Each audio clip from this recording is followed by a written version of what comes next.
In this session, we will discuss what is delimitation and delimitation commission. What is delimitation exercise? Delimitation, the process of fixing the number of seats and boundaries of territorial constituencies in each state for Lok Sabha and legislative assemblies.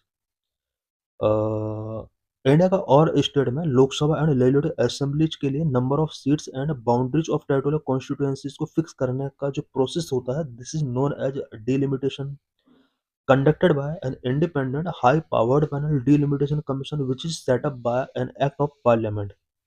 Delimitation exercise एक independent high powered panel delimitation commission के द्वारा किया जाता है, जो कि act of parliament के द्वारा सेटअप किया जाता है. Delimitation exercise was carried out based on the 1951, 1962, 1972, 71 census. India में डिलिमिटेशन एक्सरसाइज मैनी टाइम्स की जा चुकी है. 1951, 61, 71 सेंसस के बाद डिलिमिटेशन किया गया है इंडिया में. Till now parliament has enacted 4 times delimitation commission acts in 1952, 62, 72 and 2002 after each census. Delimitation commission act India में 4 टाइम इनेक्ट किया गया है पार्लियामेंट के द्वारा. 1952, 62, 72 एंड 2002 सेंसस के जस्ट बाद पार्लियामेंट ने यहाँ 4 टाइम्स डिलिमिटेशन कमीशन एक्ट पास किए हैं. कमीशन एक्ट के पास होने के बाद डिलिमिटेशन कमीशन यहाँ पर कॉन्स्टिट्यूट किया जाता है. There was no delimitation commission act after the 1981 and 91. 1981 and 1991 के सेंसस के बाद इंडिया में डिलिमिटेशन कमीशन एक्ट पास नहीं किया गया. Current delimitation of constituencies has been done on the basis of 2001 census data under the provision of Delimitation Commission Act 2002. Current का जो delimitation है कॉन्स्टिट्यूएंसीज का, वो 2001 सेंसस के डाटा के बेस पर किया गया है और डिलिमिटेशन कमीशन एक्ट 2002 के अंदर इसको प्रोविजन किया गया है. The next delimitation commission will be set up after 2026. 2026 के बाद जो सेंसस होगा उस सेंसस के साथ ही नेक्स्ट डिलिमिटेशन कमीशन सेटअप किया जाएगा. The number of seats in the Lok Sabha based on the 1971 census was fixed at 543 when the population was 54.8 crore. Present में लोकसभा की जो सीट्स हैं 543, ये सीट्स 1971 सेंसस के बेस पर फिक्स्ड की गई थी. उस टाइम पर इंडिया की पॉपुलेशन 54.8 करोड़ थी. However, since then, it has been frozen in order to encourage population control measures. Population control measures को इनक्रीज करने के लिए इन सीट को यहाँ पर फ्रोजन किया गया था.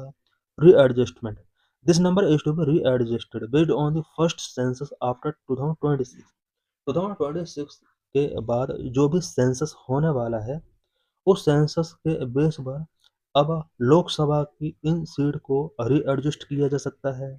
As the 2021 census that was originally postponed due to COVID-19 is yet to commence, there have been a debate linking it to the ensuing delimitation.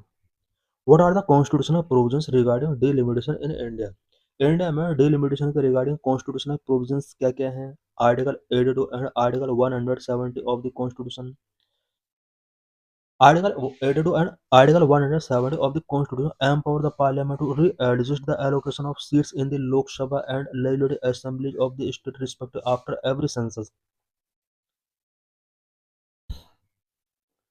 Constitution का आर्टिकल 82 के अकॉर्डिंग पार्लियामेंट को ये एम्पावर किया गया है कि लोकसभा के लिए सीट्स से रिलेटेड है, एंड आर्टिकल 170 के अकॉर्डिंग लेजिस्लेटिव असेंबलीज के लिए नंबर ऑफ सीट्स यहाँ पर एलोकेशन कर सकते हैं स्टेट के लिए आफ्टर एवरी सेंसस. ये जो किया जाता है वो एवरी सेंसस के बाद किया जा सकता है. Parliament enacted a delimitation commission act and an independent high power panel which known as the delimitation commission is constituted to carry out the exercise of delimitation. Delimitation exercise को carry out करने के लिए Indian parliament के द्वारा एक delimitation commission act पास किया जाता है, जो कि एक हाई पावर्ड इंडिपेंडेंट पैनल होता है और यहाँ पर इसी के अंडर डिलिमिटेशन कमीशन भी सेटअप किया जाता है। Article 330 and Article 332 of the Constitution provide for refixing the number of seats reserved for SCs and STs in the Lok Sabha and the Legislative Assemblies of State on the basis of the 2001 census. Article 330 and article 332 के according constitution में provision किए गए हैं कि SC and ST के लिए Lok Sabha and state legislative assemblies के अंदर 2001 सेंसस के बेस पर सीट्स को रिजर्व किया जाए। What is delimitation commission? Delimitation commission के बारे में कुछ इंपॉर्टेंट पॉइंट्स हम यहाँ पर डिस्कस करेंगे। Delimitation Commission, a high-powered committee for drawing and redrawing of the boundaries of different constituencies for state assembly and Lok Sabha election. Delimitation Commission एक high powered committee है जो कि state assembly and Lok Sabha election के लिए different constituencies की boundary को drawing and रीड्राइंग करने का वर्क करती है। Appointed by the president and work in collaboration with the election commission.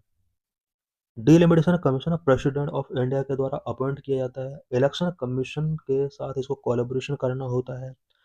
The commission consist of chairperson, a retired और वर्किंग सुप्रीम कोर्ट जज, election commissioner, concern state election commissioner. Delimitation commission के अंदर mainly 3 member होते हैं। Chairperson जो कि supreme court का जज होता है, इलेक्शन कमिश्नर इसका मेंबर होता है, स्टेट इलेक्शन कमिश्नर भी इसका मेंबर होता है। Commission's order power. The Commission's order have the force of law and cannot be called a question before any court. The Commission's order are laid before the Lok Sabha and the Legislative Assembly is concerned, but they cannot be afford any change in the order. What are the issues? Uneven population explosion in the last 5 decades. Some states like UP, Bihar, MP, and Rajasthan having a greater increase than states like Kerala, Tamil Nadu, Karnataka, and Andhra Pradesh. India में last 5 decade में uneven population explosion हुआ है। कुछ state such as UP, Bihar, MP and Rajasthan है, यहाँ पर population बहुत ज़्यादा रेट से इंक्रीज हुआ है, जबकि कुछ southern state such as Kerala, Tamil Nadu, Karnataka and Andhra Pradesh, यहाँ पर population increase very slow rate से हुआ है। Two concern are rising with respect to the upcoming delimitation commission. आने वाला डिलिमिटेशन एक्सरसाइज से रिलेटेड यहाँ पर 2 कंसर्न अराइज हुए हैं। First, should we continue with the existing 543 seats and their redistribution among various state? क्या हमें एग्जिस्टिंग 543 सीट्स के साथ कंटिन्यू आगे बढ़ना चाहिए? Second, should we increase the number of seat to 848 with proportional increase among various state? क्या number of seats को हमें 848 तक इंक्रीज करना चाहिए? अगर हमें इंक्रीज करना है देन स्टेट वेरियस स्टेट का प्रोपोर्शन भी यहाँ पर इंक्रीज होगा। हम देख सकते हैं कि चार्ट में एग्जीबिशन 1 दिया हुआ है। If seats are retained at 543 and reapportioned among state based on 2026, अगर 543 ही सीट रखी जाती हैं और स्टेट के बिटवीन सीट्स को रीअपोर्शनड किया जाता है, तो यहाँ पर यूपी की जो 80 सीट है उसकी इंक्रीज होकर 91 हो सकती हैं। इट मीन्स 11 का यहाँ पर गेन हुआ है। बिहार की 40 सीट यहाँ पर 50 हो सकती हैं। 10 का यहाँ पर गेन होगा। राजस्थान 25 से 31 हो सकती हैं। एमपी 29 से 33 हो सकती हैं। तमिलनाडु 39 से 31 हो सकती हैं। बाकी तमिलनाडु हम देख सकते हैं कि यहाँ पर 8 सीट यहाँ पर लॉस हो सकती हैं। सदर्न स्टेट का ज़्यादातर देख सकते हैं कि हम यहाँ नंबर ऑफ सीट्स डिक्रीज हो सकता है। Exhibition हो if the number of seats is increased to 848 based on 2026, number of seats को अगर 848 तक इंक्रीज किया जाता है लोकसभा के, देन स्टेट का जो रिप्रेजेंटेशन है नंबर ऑफ सीट्स का वो कितना हो सकता है? यूपी 80 से 143 हो सकता है, 63 का गेन होगा। बिहार 40 से 79 हो सकता है। राजस्थान 25 से 50 हो सकता है। इस तरह से अलग अलग स्टेट का नंबर इंक्रीज और डिक्रीज हो सकते हैं।